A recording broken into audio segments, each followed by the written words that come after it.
Hold there, knave. The Yorkie of the Shire stands before you, asking art thou friend or foe? If thou art friend, then join me now, as we step once more into Golarion for more Pathfinder, Wrath of the Righteous. And if thou art foe, then vanish thee back to the worldwound from which thou came. Let's go.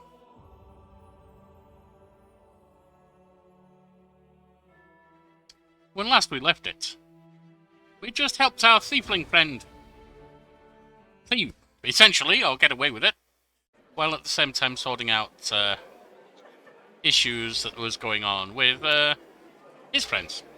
Let's step outside. Actually, before we do, let's see if Lan has any more he wants to say. I don't want to listen to everything everyone has to say all at the same time, so...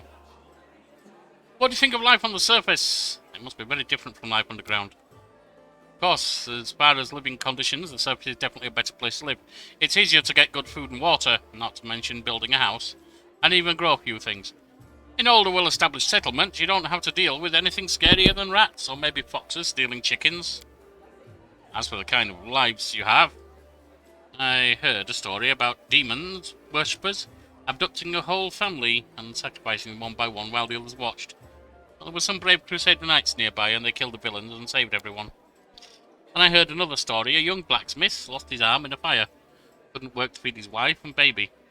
They tried their best and lived from hand to mouth. But they were still destitute. In the end, the desperate blacksmith robbed a traveller one night on the road. But there were some brave Crusader knights nearby, and they caught the robber and threw him in prison not long after his wife smothered their baby and hanged herself. Yeah. Up here, the same person can proudly say is protecting the innocent from demons, and then look the other way while the same innocent starves just because they were born into a poor family. Queen Galfrey prolongs her life with a sun orchard elixir that costs enough to feed an entire city. Back in our caves, everyone is equally poor, and if one person starves, the whole tribe starves. We don't abandon our own in times of trouble. That's the power of the tribe. The laws of the surface are made so that some get everything, and others get nothing. I might just be a naive fool from the caves, but I don't understand how it's possible to have so much more and share so much less. You're not the first to have said that. Anyway, look at who I'm talking to. You must know life on the surface much better than I do. Let's struggle for our very survival against the abyss. There's no time to upend society in a quest for fairness. There is a degree of that. Without the order, it will fall apart, but we still also need to address fairness. I just don't think we should upend society. So you think if the worldwound hadn't happened, the surface would already have changed for the better? I'm not so sure. No, I don't, but then it would be appropriate to upend society. I'm not even sure my kinfolk. Actually, even then. The problem with upending society is the people who suffer most and easiest, most immediately and easiest, and often worst, are the poor. You're trying to save. Reformation rather than upending. I'm not so sure. I'm not even sure my kinfolk wouldn't find their way to inventing their own aristocracy. They ever got their hands on anything valuable enough to divide unfairly. But what's the point of being prince of all caves, holes, and gorges? Your only throne is a boulder, and your only crown is made of rat skulls. It's a fair point. A pagan friend of mine once said, the only reason pagans have never committed an abuse of power, neo-pagans have never had power. Every religion that has done so. And so has every other stance, political or otherwise, that has power. They've also done good. That's the thing. People are conflicting. You said you were prepared to risk your life to do something meaningful. What exactly did you mean? To invent a new salad and have it named after me, Lan remarked grimly. Then he sighs, truth be told, I don't know. It would be much easier if all I really wanted was to kill demons. Then a few more demons, and more demons after that. Good honest rage and no needless brooding. I think I actually envy the warriors who can live like that. But I can't. If life's taught me anything, there's no easy choices. Dying a glorious death isn't enough. Some heroes of the Crusade did that, and also saved entire settlements, erected wardstones. Their actions kept the lands of Mendev safe for decades. That's what I want, for my dumb short life to have meant something. Think of an exaggerated opinion of myself. Some scaly freak crawled out from the caves and wants to take control of the wardstones and flaunt Naomi's banner. Any fool can charge at the front lines of a demonic army and die there. What good will that do? I want something meaningful, you know? Even if I have to pay the highest price, especially if I have to pay it. There are plenty of worthier people who need to survive this war and tell everyone what nutcases we were. Ah, Lan. You're not full of yourself just to say that you want to do good and achieve something.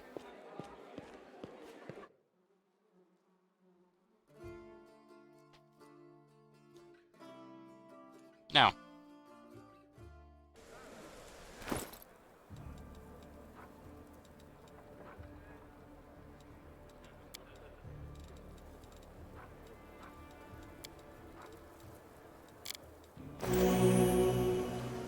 let's see what we have out here, shall we?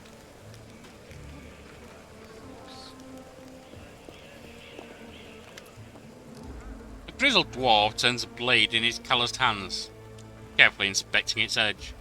When he sees you approach, he sets the blade aside. And you facing the city, you picked a good time to come to Canabres. As you can see, we're in sore need of warriors. Well, let me aid you with me and my fellows. Show me your wares. Not really anything to sell just now, but we're not going to use that.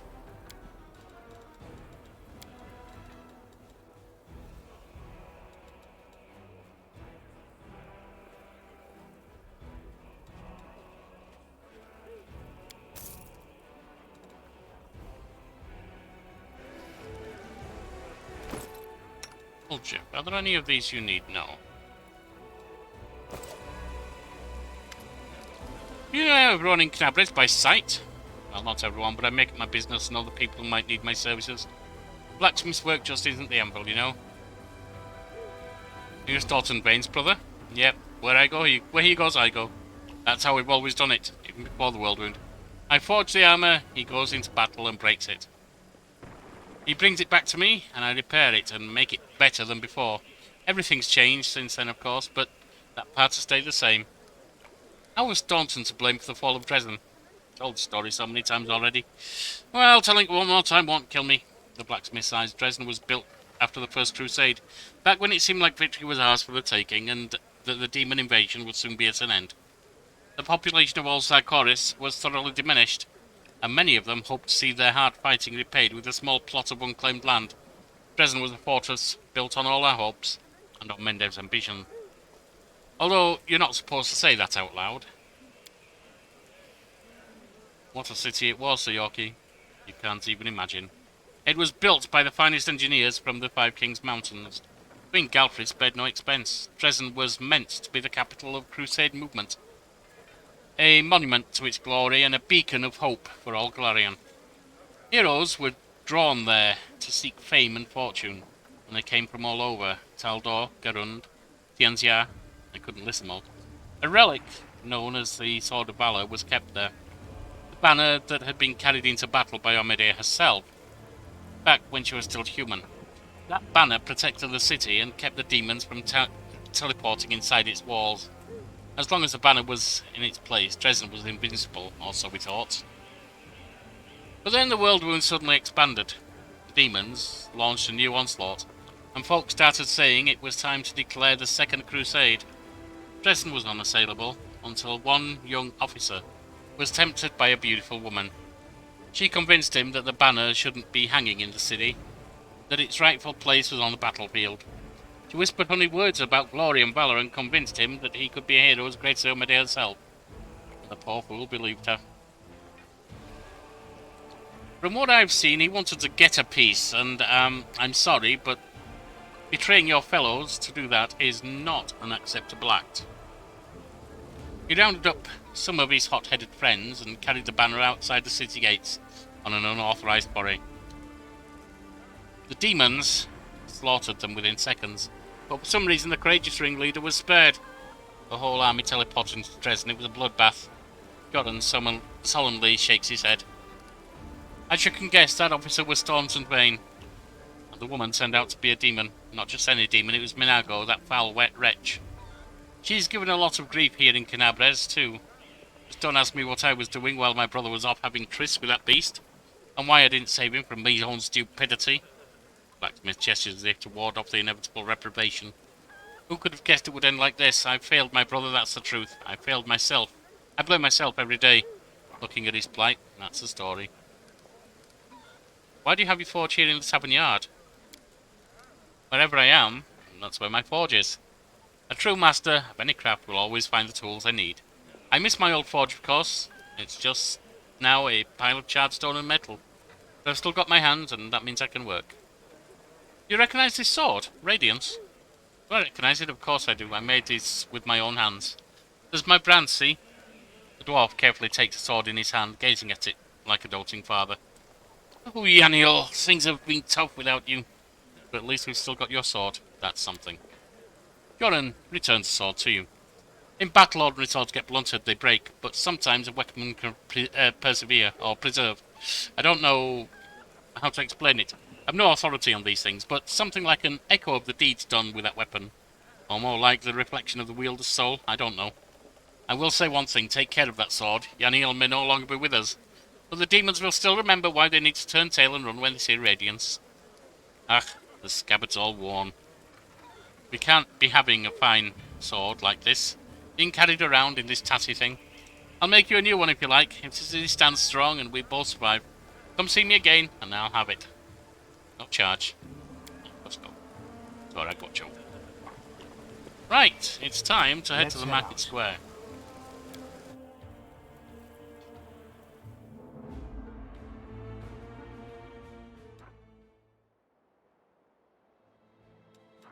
We need to get to the library as soon as possible, but that means heading to the market square first.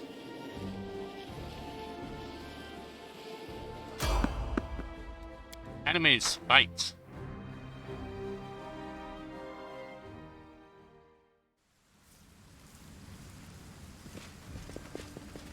Save the last one for me.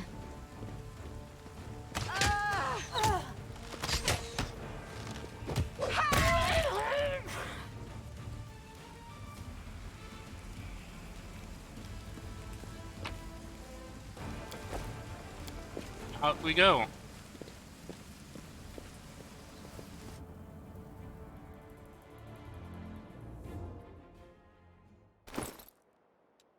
$61,117.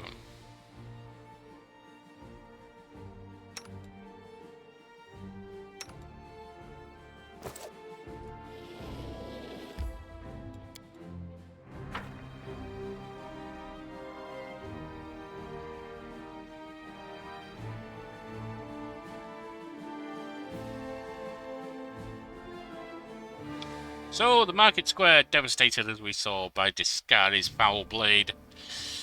Let us sally forth, my friends. Let us take down any demons we find here. But let us quickly make a bridge so we can get across to the library. Things there that we must take care of.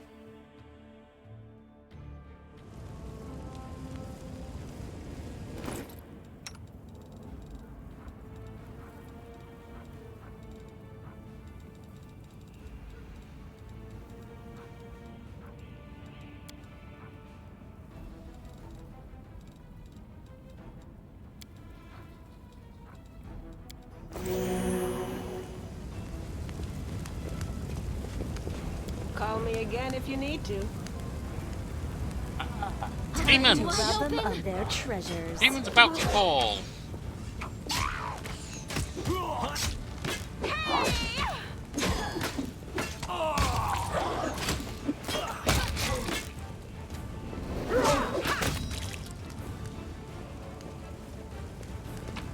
Sadly, one of their allies fell as well.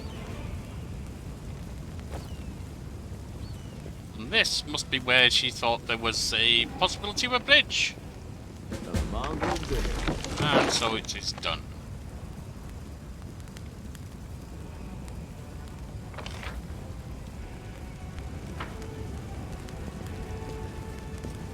Ah, yes.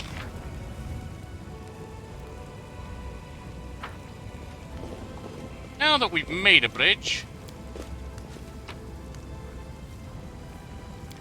let us head back to see if we can find the Storyteller.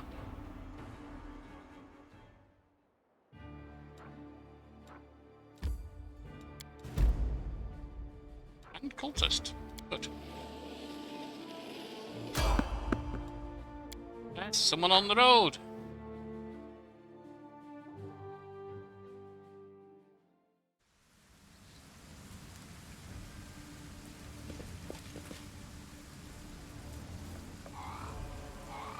Wearing a robe? Check. Baphomet symbol around the neck? Check. Crazy eyes? Check. Note to self. Bring a mirror next time to be able to adjust the optimal level of eye craziness. Everything is ready for the experiment. An audience. Problematic, but not critical. You there, boy. Stay out of this. It is counterproductive to stand in the way of scientific progress. Who are you and what are you doing here? And you're ignoring me. Very well. Oh, cultists. Who's that? I don't know her. Greetings, boys and girls. I am your sister in sin, a devotee of Lord Baphomet's dark will, and so on and so forth. Not the most convincing speech ever. She looks like one of us, but she talks kinda weird. Who's You there noticed. with you? Who? Oh, them. Just an audience. They don't matter. Consider them a supplementary component of the coming experiment. Well, let's see what she's got going on. I'll shrug and remain In silent. the name of our Lord Baphomet, please be so kind as to undertake a little test of your competency in our wicked cause. Let's start with something simple. So here's my first question. What is Lord Baphomet's favorite weapon? We will not answer to you. Our lord can wield any kind of weapon. He is all-powerful. You are aware that just because he might be able to wield every kind of weapon, if he can, that doesn't mean he doesn't have a favourite one. Wrong. He wields no weapons at all. He doesn't need any. He just gores his enemies with his horns. And for that fiend, he prefers Ezagol, a glaive made out of red adamantine. That is correct. But still, boy, no prompting, please. You calling boy girl? This experiment has taken quite a surprising turn. I would never have expected the followers of the great Baphomet to be baffled by such a simple question. Fine. Let's recalibrate the difficulty and proceed with the next question. Please name Lord Baphomet's sacred animal. A bull! Of course, everybody knows that. Yep. And a cow. No, it's an aurochs, as a matter of fact. I'd like to ask you to stop prompting them, but it seems they could do with a prompt or two. You have asked me twice now, 3 times if you count this one. It appears the experiment has yielded results which are as unexpected as they are incredible. Baphomet's cultists have not the slightest idea about who Baphomet really is, let alone any in-depth knowledge of his ideology or philosophy. I'm positive that this news will cause a sensation in widest scientific circles. Why, do you really think they'd be following that psychopath if they knew? Damn it. She's right. I'm a shitty excuse for a cultist. True. And my mother used to tell me to become a plowman. You'd probably be a shitty excuse for a plowman too. Hey, take it easy. We've only had 2 questions. You there, come on, ask another one. We'll get the next one. Go ahead, ask them some more, they might still manage it. Is there any sense in continuing? You cannot answer the simplest of questions. I am ashamed of all of you, as cultists and as individuals. Please, ask again. I can answer. I'm sure I can. How do you spell Baphomet's name? B. Oh, dear Lord. A. F. A. Oh, screw it. To hell with Baphomet. I thought it was gonna be fun, but instead there are all these questions. I'm done here. I'm going back to my home village, back to my mother. Good. Hey, wait! You there! One save from Baphomet's cult. How dare you stir up discord in our ranks? Grab her and tie her up, and her entire entourage too! You can try. The experiment is complete. Unable to deal with the questions, the cultists decide to deal with the examiner instead. A typical reaction for a person who has never been burdened with any intelligence. Now you're gonna start hitting each other, aren't you? Please, proceed. I won't interrupt. careful, everyone. Right. Well, Jeff.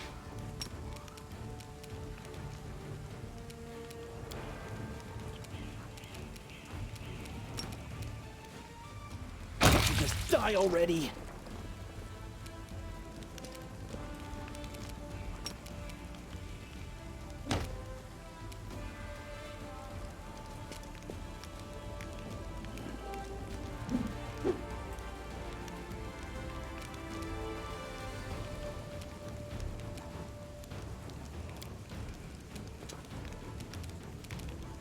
Stab their backs.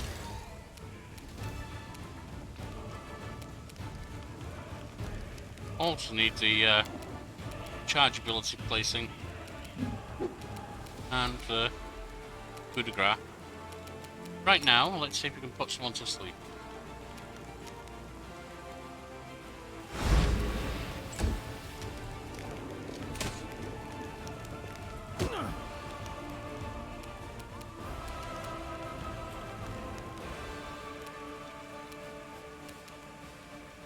You've crossed the wrong mongrel.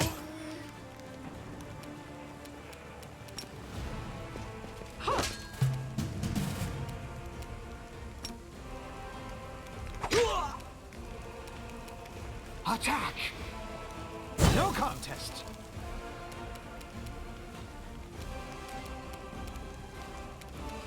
I'll loot your corpse.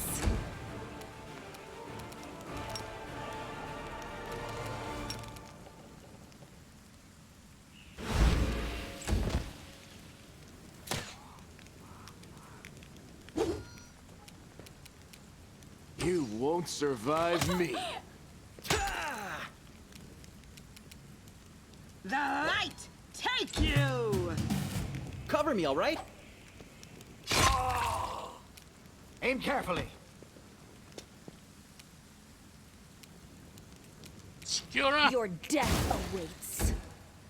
Not if you keep missing it, isn't it?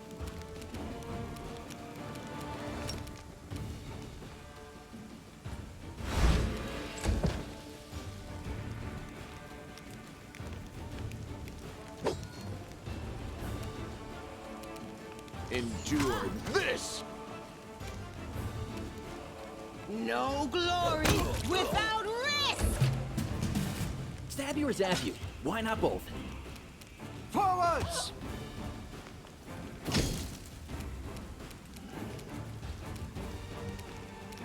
Cover me! Ah, you hit one good. The spirits demand your blood!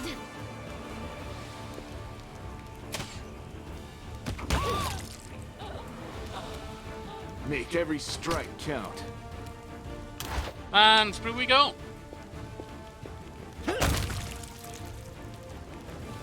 Less in support of the foul demons. Yeah, absence of an answer is an answer too. It's called you don't know, or you choose to not say.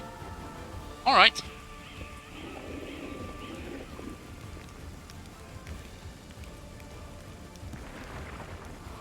The result is statistically predictable, especially considering their intelligence level.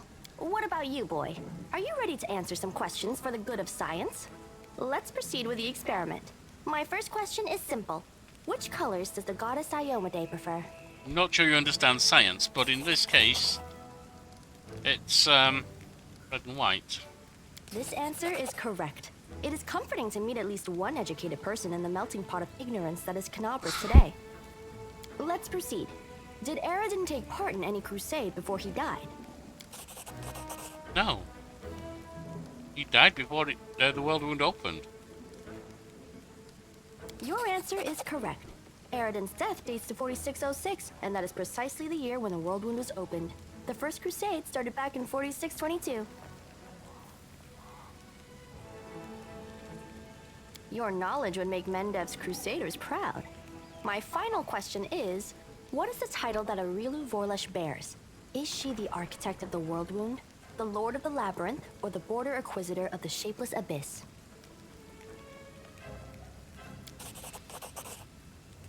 She is the architect of the world. That's correct. Most excellent. You successfully answered all of my questions.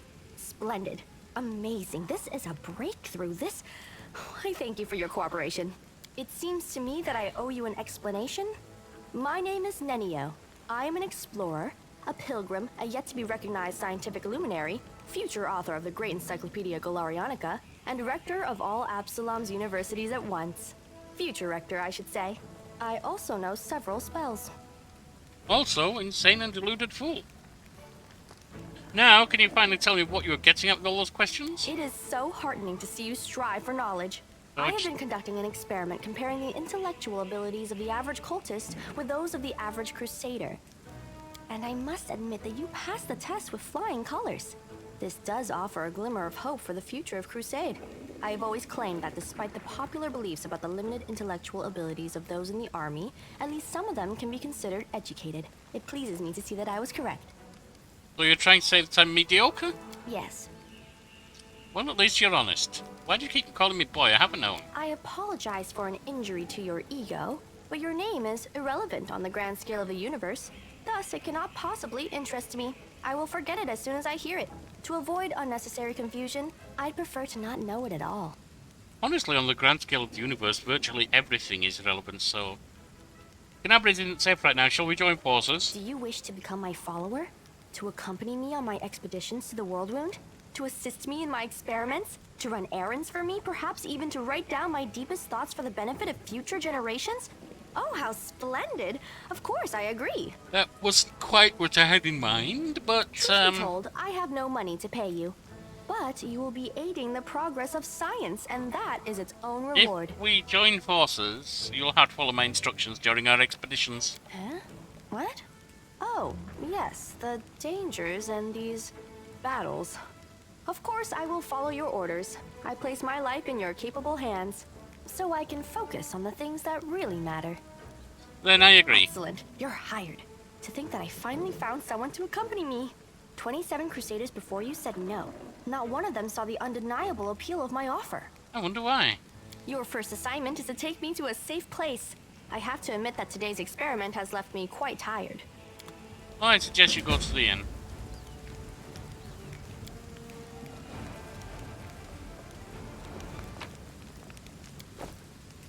Excuse me. Mentioning tired, I myself am a little tired.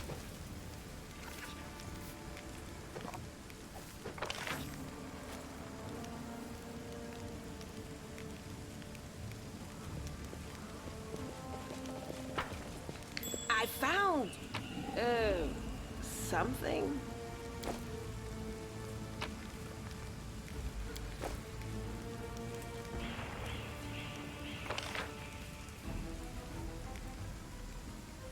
All good so far. Right. Let's go to the Blackwing.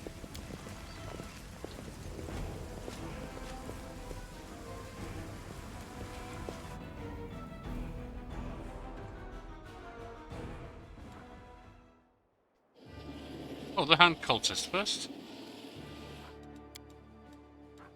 And now the Blackwing. Oh, we've a lost bag. Let's see what's in there. Creatures, monsters, enemies. Let's kill them. They dare threaten me?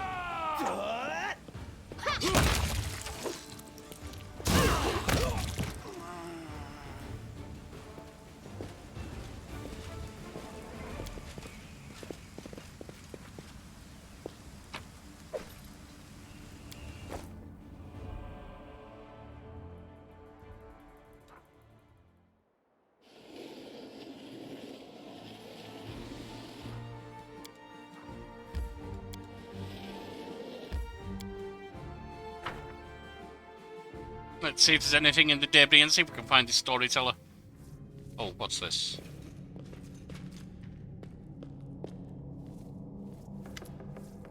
A stocky knight with a head of messy black hair stands before you. His armor is spattered with blood. He greets you with a deep, booming voice. Ah, Crusaders, excellent. I'm Captain Chelub Sazamel, and these are my men. I'm about to burn these vile backstabbers and heretics here. These pathetic imitators of the traitor Erilo, who tricked their way into the ranks of the Crusaders. The knight nods at a heap of severely beaten people, and a strange elf whose appearance seems jarring for some unknown reason. Sazamil bellows threats at his prisoners, who seem to be in a state of deep shock and utter terror. A strange feeling rises within you. It is pure instinct. You don't know what you're about to do, but you are certain it's the right thing. Take a look at the Crusader. Shelley's talking too loudly, all while casting sidelong looks at you. You've seen similar behaviour before, in liars.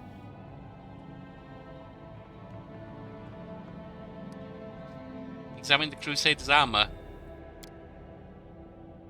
After carefully studying the Crusader's armour, you can say with certainty they aren't fakes. These men are real Crusaders.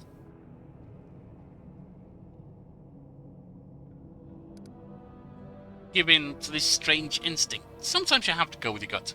Idiot, stop! Heed my command in the name of Baphomet. The words fly out of your mouth before you can even think them. Some gut instinct told you that this is precisely what needs to be said in this moment, and the words hit their target. Crusaders jump in surprise and look at each other in terror. Waljev glares menacingly at Cheleb. Didn't you know, mortal? We're everywhere. Cheleb leaps to attention and backs out. Sorry, couldn't have known. We'll fix it right away, sir. An inexplicable feeling of rightness flows through you. You enjoy seeing the look of wolfish terror on the faces of the Crusader and his lackeys when you rebuke them for their fecklessness. Stop wasting valuable fuel. If you like burning books, go to the Great Garrison Library. Our enemies might just sneak in there. Get to it.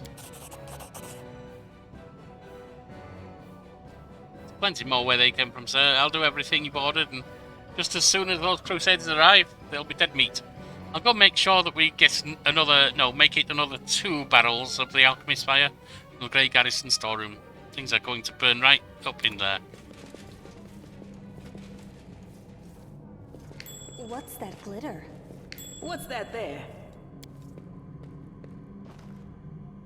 Praise Armade, we're saved. You came just in time. A blind elf stands before you. He looks extremely strange. His face wears its years heavily, which is unusual for members of his race.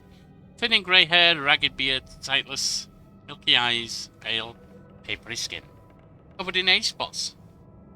A spine curved by the passage of time. This is not how elves typically age. The youth that graces the face of the elves, even on their deathbed, has totally abandoned their fate shaman. That is an elf. The beard. I guess the worst can be found even among the best. You mean elves among bearded people, or bearded people among elves? I'm not sure I like your implication either way, dear lady. The old elf puts out his hand in your direction in the perennial gesture of greeting you with an unexpectedly strong and calm voice. Hello, I am Storyteller, and I wish to thank you, my rescuers. That is you, if I'm not mistaken. Storyteller? Ha, that's the first I've heard of a venerable old-timer like that having a street name. Who are you? The old elf frowns. I prefer people to call me Storyteller. It very accurately describes the sphere of my occupations and interests. In most of the places I've been, I'm known by that name. An elf who ages like any member of a short-lived races? How can that be? What happened to you, kinsman? A smile touches the elf's lips. That is a complicated question, child. I'd be happy to tell you more about myself and the burden I carry, but I'd rather do it someplace safe. Let's talk about something else. In thanks for my rescue, I will of course render a service in turn, whatever it may be. However, at this moment I wish to be somewhere safer than... fair point. You do someone a good turn, and instead of saying thank you, they ask for more help. Go easy on the old elf, he's had a rough go of it. Yeah, because we've had it so easy. We cannot not help him. If it was up to me, Grandfather Elf, I'd throw you over my shoulder and carry you out of here. This is no place for... You can try, Finian. Taking you to the Defender's Heart. Please accept my sincere thanks again. And if I may, please don't rush. I will struggle to keep up with your young legs. And I am not the only one thankful to you. That young Crusader over there is eager to give his regards, but he is too shy to approach you. I can tell from his quickened breathing. When we reach a safe place, take pity on the lad and accept his thanks. The young man with aristocratic features wipes the sweat from his brow and gives you a courteous bow. Allow me to introduce myself, Brother Claim at your service. Thank you for helping us. We thought we were doomed to perish. Who are you? We're Crusaders of the Order of the Flaming Lance. Our order dedicates itself to the pursuit of hidden knowledge and magical methods of fighting the demons. We're searching for our leader, Sister Myanmar, scholar. She spent the last few weeks here, working day and night on some important research. When the demons attacked the city, we were just here to find her. But it seems she left the city shortly after the attack began. Myanmar just left the city, leaving no word of where she could be found. On. She left in a hurry, without leaving any notes or orders. Why, I have no idea. The only thing that may serve as a clue is this book, one she was studying. The night holds bound home to you. Myanmar's note mentions something about something about a stone book belonging to the druids of Outtro Chorus. What does that mean? Stone books. Druids of Outtro Chorus used sacred trees as books. They carved their secret knowledge on the bark. When the demons came, the druids resorted to dark ritual that turned the trees to stone, and the druids themselves into undead, doomed to guard their stone library forever. But that happened far from here in the Stone Wilds. Is it possible that's where Myanmar went? Or maybe she found one of those trees somewhere nearby. I don't know. How did you end up in this trap? That traitor met us at the door. He seemed a faithful and passionate crusader, and we didn't suspect a thing until they attacked us from behind and knocked us out. We didn't expect such trickery.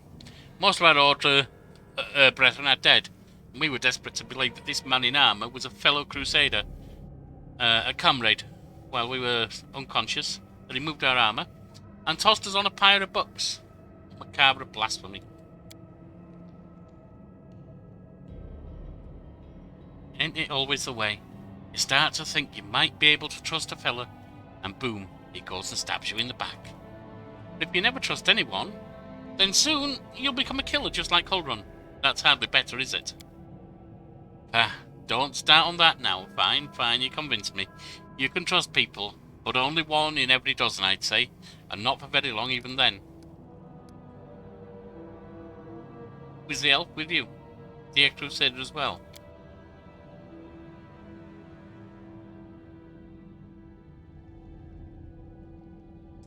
Alright. Sorry, I am getting close to needing a little lie down after a very disturbed night last night. So, let's finish up here. Have you noticed that Storyteller is a little old in Canabres? Yes, that's fine, we know, we're talking to him. You know better, of course, I'm no elf. Maybe such things are commonplace. Not really, but he could be extremely old. An elf with wrinkles and a beard, testable absurdity. Hold on there, a beard isn't the worst thing a person can have growing on their face. You should see some of the people back in my village. That thing growing on your face is your mouth. Please try to open it a little less often. Camellia, I think it's time that you and I parted ways, at least soon. Lan clenched his teeth and turned away with a permissive wave with his hand. Go to the Defender's Heart. Those who are ready to fight back are gathered there. The city still fights? Why, that's incredible news. We'll go to our sanctuary guarded by our order, brothers and sisters. We'll bring them to the Defender's Heart.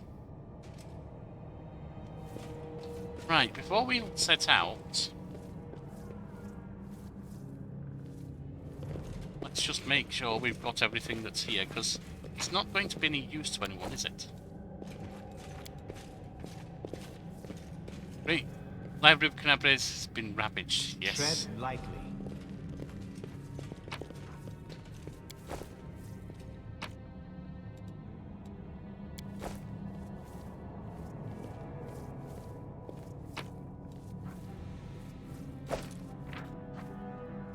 Right. Let's go, my friends, let's go. Let's see what else we can find here.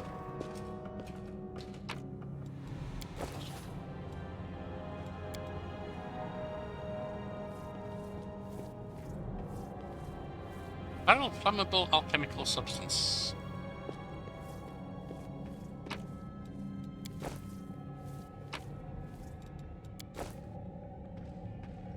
Something here. Indeed.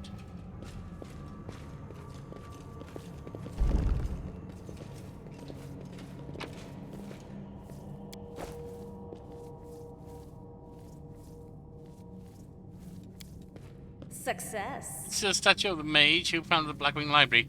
He cut the wings off a demon known as of Rock and hung up above the entrance. Leather armor. Basic leather armor. Magical quarterstaff. I, my friends, may be able to make use of that.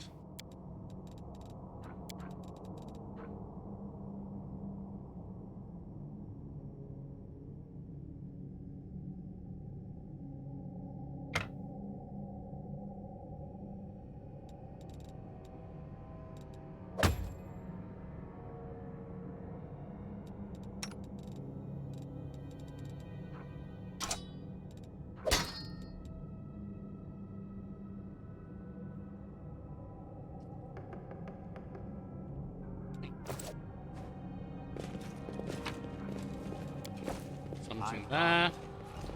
But Now what is that?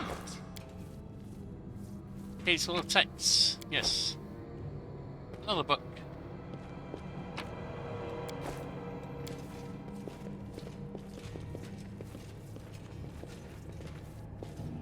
Oh, Almost well, Black Rift cuts that this library in half. happened. It goes so deep. One can only wonder what we know what caused it. We were there at the time. I'm taking you to the Defender's Heart. Yes. Well, my friends, that's where we'll leave it for now. Thank you for joining me as companions on the road through Golarion. We'll talk to the Storyteller next time and see what he has to say for himself. Maybe have a quick word with young Nenio too. For now, thank you. I've been Sir Yorkie of the Shire. This has been Pathfinder Wrath of the Righteous. Very well.